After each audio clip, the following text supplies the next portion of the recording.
CP, thank you so much வந்ததுக்கு. இப்போ நீங்கள் தலைவர் பட டைரக்டர், நீங்கள் வந்து இவ்வளோ நேரம் இருந்து நிகழ்ச்சியை சிறப்பிச்சு கொடுத்ததுக்கு ரொம்ப ரொம்ப நன்றி. பெரிய விஷயம். ஆனால் சிபி, நம்ம 2 பேர் தான் படம் பண்ணுறதா இருந்துச்சு சுதனோட. நீ மட்டும் எஸ்கேப் ஆயிட்ட என்னைய விட்டு. இப்போது புதிய அறிமுகம் ஆச்சி ஹோட்டல் சாம்பார் 50 கிராம் ரூபாய் 20 மட்டுமே. போய் தலைவர் பக்கத்துல போய் நீ உட்காந்துக்கிட்டேன். நான் என்ன செய்யறதுன்னு தெரியாம முழிச்சுக்கிட்டு இருக்கேன். ஓகே, இருந்தாலும் நம்ம நான் திரும்ப வரணும். அண்ணா அக்ரிமெண்ட் போட்டிருக்கீல்ல, அது போதும். Okay okay, thank you Sibi. And Karthik வேணுகோபாலுக்கு அப்புறம் வரேன். சூரியண்ண, லவ் யூண்ண. அதாவது நம்ம இன்னும் ஒரு 30 வருஷம் கழிச்சு நம்ம அவங்க 2 பேர் மாதிரி இருக்கணும்ண்ணே. நம்ம 2 பேரு. மேம் இருங்க ப்ளீஸ் மேம். நட்பை பத்தி பேசிட்டு இருக்கேன் மேம் நானு. ஆமா மேம், 2 பேரும் நீங்க 2 பேரும் லேடிஸா மாறிடுவீங்களான்னு கேக்குறாங்க மேம். நாங்க மாறுறதுக்கு ரெடினாலும் பாக்குறதுக்கு யாரு இருக்கான்னு தெரியல. நான் ஒரு தடவை மாறி இருக்கேன் ஒரே ஒரு படத்துல. அண்ணனை இப்ப அந்த கெட்டப்ல பாக்கணும். அந்த மாதிரிதான் எனக்கு ஃபீலிங் இருந்துச்சு. நானும் சூரியனும் இதே மாதிரி வந்து சூரியனோட 50வது ஆண்டு விழாவில் கொண்டாடும் போது ஒரு கூட்டு கிளியாக ஒரு அந்த மாதிரி எல்லாம் பாட்டு பாடி ரொம்ப ரொம்ப நன்றிண்ணே. உங்களுக்கு இதுக்கு மேல எக்ஸ்ட்ரா தேங்க்ஸ் சொல்லக்கூடாது. நான் அண்ணன்ட்ட கேட்டது ஃபர்ஸ்ட் சொன்னது, அண்ணன் இந்த படத்தை நம்ம வீட்டுல இருக்க எல்லாரையும் கூட்டு போய் காட்டுங்க அப்படின்னு சொல்லி. அவங்க எல்லாருக்கும் படம் பிடிக்கும்ன்றது ஒண்ணு. அந்த குடும்பம் மதுரையில ஒரு தேட்டருக்கு போச்சுன்னா அந்த ஷோ ஃபுல்லா ஆயிடும். நமக்கு அன்னைக்கு மதுரையில எக்ஸ்ட்ரா கலெக்ஷன் வரும்ன்ற ஒரு காரணம் தான். தேங்க்யூண்ணே. இங்க வந்து இவ்வளவு நேரம் இருந்ததுக்கு. இன்னைக்கு நீங்க ஒரு ஆக்ஷன் ஹீரோவா மாறிட்டீங்க. அப்படி இருக்க ஒரு சூழல்ல வந்து இருந்ததுக்கு ரொம்ப ரொம்ப நன்றிண்ணே. இப்ப இந்த படத்துக்குள்ள வரேன் நானு. SK productions. சினிமால வந்து ஏதாவது ஒரு ரோல் நடிச்சிடணும்னு ஆசையோட வந்தவன் தான் நானு. அது வந்து சின்ன ரோலா இருந்தாலும் சரி, ஒரு காமெடியன் ரோலா நடிச்சிடணும்ன்றதுதான். ஆனா ஒரு லீட் ரோல் கிடைக்கும் போது அதை நல்லா பண்ணிடணும்னு நினைச்சேன். அப்புறம் ஹீரோ வாய்ப்புகள் வந்தது. மக்கள் எல்லாம் கைத்தட்டி சக்சஸ்ஃபுல் ஹீரோன்னு அப்படின்னு சொன்னதுக்கு அப்புறம் நான் நல்லா இருக்கேன், ஃபேமிலி நல்லா இருக்கு, எல்லாமே ஓகே. ஆனா ஃப்ரெண்ட்ஸுக்கும் ஏதாவது ஒண்ணு பண்ணணும்னு தோணுச்சு. அதுல முக்கியமா அருண்ராஜா வந்து டைரக்டர் ஆகணும்னு தான். என்னை விட அவனுக்கு தான் சினிமால வந்து இருக்கணும்ன்றது ஆசை காலேஜ் படிக்கும்போது. ஆனா அவன் இன்னும் ஆகலையே. அப்ப நம்ம இது இல்ல சக்சஸ் அப்படின்னு தோணிக்கிட்டே இருந்துச்சு. அப்ப அவனை கூப்பிட்டு, நீ ஒரு கதை எழுதுறா, நம்ம படம் ப்ரொடியூஸ் பண்ணுவோன்னு அவன் சொன்ன மாதிரி அருண்ராஜாக்காக ஆரம்பிக்கப்பட்டது தான் இந்த எஸ்கே ப்ரொடக்ஷன்ஸ், என் நண்பனுக்காக. ஏன்னா நான் அந்த கனா ஃபங்க்ஷன்ல சொல்லியிருந்தேன், மக்கள் நீங்க எல்லாரும் சேர்ந்து எனக்கு ஒரு மேடை கொடுத்துருக்கீங்க. அதுல எனக்கு கிடைச்ச அந்த பணத்தின் மூலமா அந்த மேடையை கொஞ்சம் எக்ஸ்ட்ரா போட்டு அதுல கொஞ்சம் ஆட்களை சேர்த்துக்கணும்னு நினைக்கிறேன். அதுக்காக தான் இந்த படம் பண்ணதுன்னு.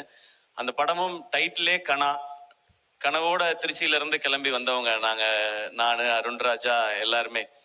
ஸோ அப்படி ஆரம்பிச்சது முதல் படமே. அதாவது பெண்கள்லாம் பாவம், அதனால அவங்கள வச்சு ஒரு படம் எடுக்கணும் அப்படி கிடையாது. பெண்கள் ரொம்ப ரொம்ப பவர்ஃபுல்.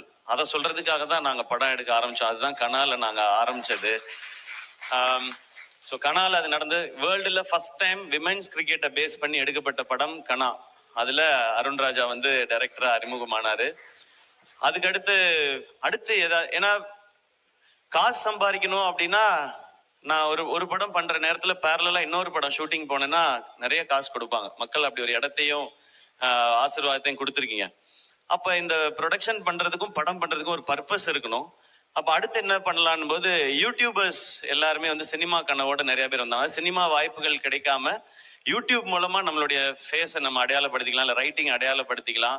அதன் மூலமா இப்ப நான் டெலிவிஷன்ல இருந்து வந்த மாதிரி யூடியூப்ல இருந்து வர்றதுக்கு நிறைய பேர் இருந்தாங்க. அப்போ ஒரு டீமை பார்த்தேன். நெஞ்சமுண்டு நேர்மை உண்டு ஓடுராஜான்னு ஒரு படம் எடுத்தோம். கார்த்திக் வேணுகோபால் அவர் வந்து அந்த படத்துல ரியோ அதுல வந்து ஹீரோவா இன்ட்ரடியூஸ் பண்ணோம். அவரும் அதுல வந்து பண்ணாரு. அதான் யூடியூபர்ஸ் எல்லாம் சேர்ந்து தமிழ்ல பண்ண ஃபர்ஸ்ட் ஃபீச்சர் பிலிம். ஸோ அதுக்கப்புறம் நாங்க வாழ் பண்ணோம், அப்புறம் டாக்டர் பண்ணோம், டான் பண்ணோம், குரங்கு பெடல்னு ஒரு பிலிம் பிரசன்ட் பண்ணோம். அந்த படம் இப்பயும் தமிழ்நாட்டுல நிறைய பள்ளிக்கூடங்கள்ல ஸ்கிரீன் பண்ணிக்கிட்டே இருக்காங்க. அதெல்லாம் கலெக்ஷன்ல வராது, ஆனா அது எல்லாமே பசங்களுக்கு போய் ரீச் ஆகிட்டே இருக்கு. அதெல்லாம் எங்களுக்கு எங்கேயோ பிளெஸிங்கா வந்துட்டு இருக்குன்னு நான் நம்புறேன். அதுக்கடுத்து கொட்டுக்காளி பண்ணோம். கொட்டுக்காளியும் ஒரு விமன் எவ்வளோ ஸ்ட்ராங், எவ்வளோ பவர்ஃபுல்னு சொல்ற ஒரு படம் தான். அது மெயின் ஸ்ட்ரீமா கமர்ஷியல் ஆஸ்பெக்ட்ல பண்ணல அதை.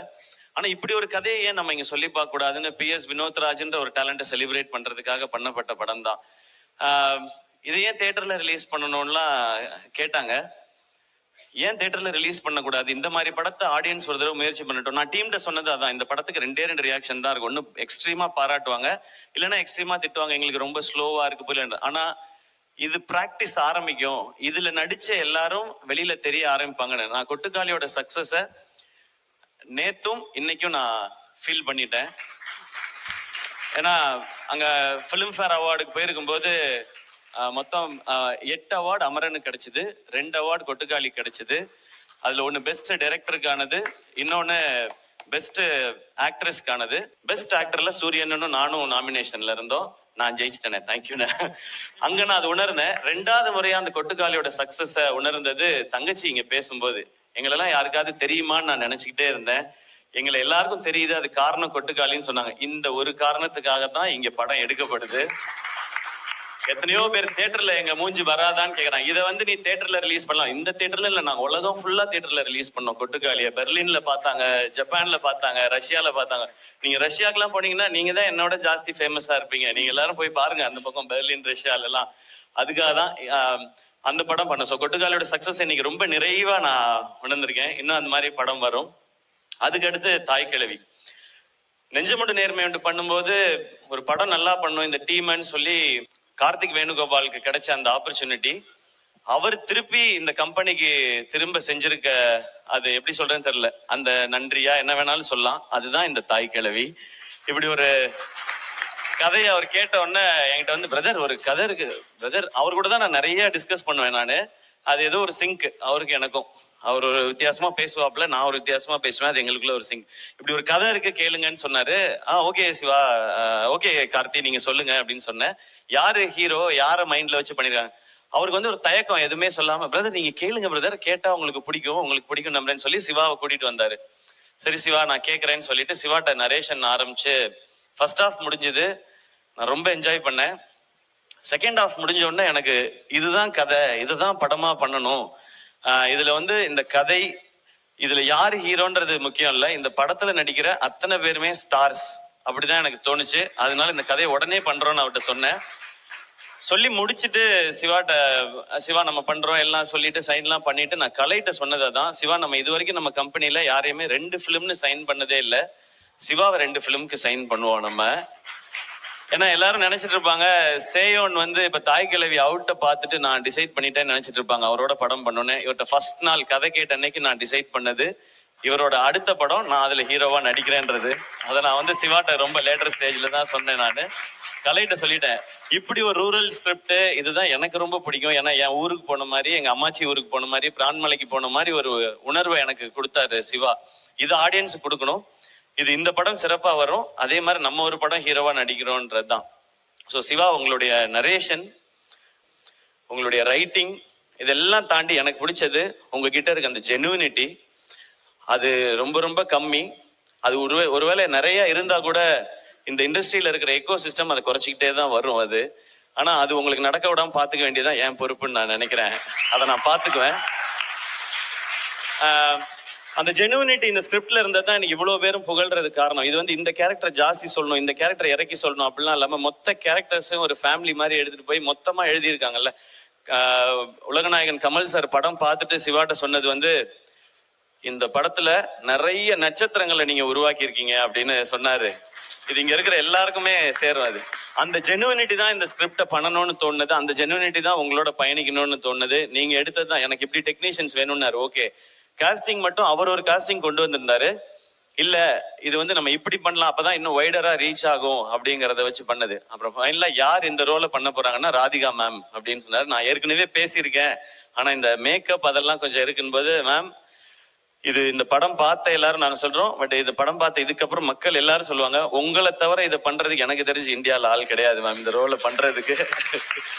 இதை நாங்க வந்து ஒரு சினிமா எக்ஸ்பீரியன்ஸ்லயோ ஹீரோலயோ எல்லாம் சொல்ல மேம், ஒரு ரசிகனா சொல்லிக்கிட்டு இருக்கேன் மேம். உங்களுடைய அண்ட் ரொம்ப தேங்க்ஸ் மேம். ஏன்னா நடுவில் என்னாச்சுன்னா உங்களுக்கு நீ ப்ராப்ளம் வந்து ஆப்ரேஷன் பண்ணாதான் அதுக்கப்புறம் அவங்களுக்கு அந்த பெயின் குறையும்னு சொன்னாங்க. அதனால மேம் வந்து கேட்டிருந்தாங்க, அந்த ஆப்ரேஷன் முடிச்சுட்டு வந்து கண்டினியூ பண்ணலாமான்னு. பட் நடிச்சிட்டு இருக்க எல்லாருமே, எல்லா ஆர்டிஸ்டுமே பயங்கர பிஸியான ஆர்டிஸ்ட். நீங்க அவங்க டேட்டை இப்ப 10 நாள் விட்டீங்கன்னா திரும்ப எல்லாரையும் அசம்பிள் பண்றது ரொம்ப கஷ்டம். நான் சொன்னேன், கலை ப்ரோ எதுவுமே பேசாதீங்க மேம்கிட்ட, காலில் படார்னு விழுந்துருங்க, வேற வழியே கிடையாது. இதை மிஸ் பண்ணனா நமக்கு கிடைக்காது. நீங்க மேம்கிட்ட போய் சொல்லலாம். அப்புறம் மேம்கிட்ட எக்ஸ்பிளைன் ஒன்று புரிஞ்சுக்கிட்டாங்க. மேம் நீங்க நடக்கிற மாதிரி இருக்க போர்ஷன் மட்டும் அப்புறமா எடுத்துக்கிறோம், அதுல நீங்க மட்டும் தான் இருக்கீங்க, மற்றதெல்லாம் எல்லாரோட எடுத்து முடிச்சிடறோம்னு சொல்லி ஒரே ஸ்கெடியூல்ல எடுத்து முடிச்சோம். அப்படி பண்ணாதான் இது பண்ண முடியும். ஏன்னா இன்னைக்கு நம்ம இந்த பக்கம் உட்காந்து படம் நல்லா வந்திருக்குன்றதுக்கு அப்புறம் நம்ம இதை பண்ணிட்டு இருக்கோம். ஆனா அந்த கால்குலேஷனுக்கு அது கரெக்டா வந்து சேரணும், அந்த டேஸ்க்குள்ள முடிக்கணும்ன்ற நிறைய ப்ரெஷர் இருந்தது. பட் உங்களுடைய சப்போர்ட் அண்ட் எல்லாருடைய சப்போர்ட்லயும் சிவா வந்து என்ன டேட்ல படம் முடிக்கிறேன்னு சொன்னாரோ அந்த டேட்ல படத்தை முடிச்சாரு.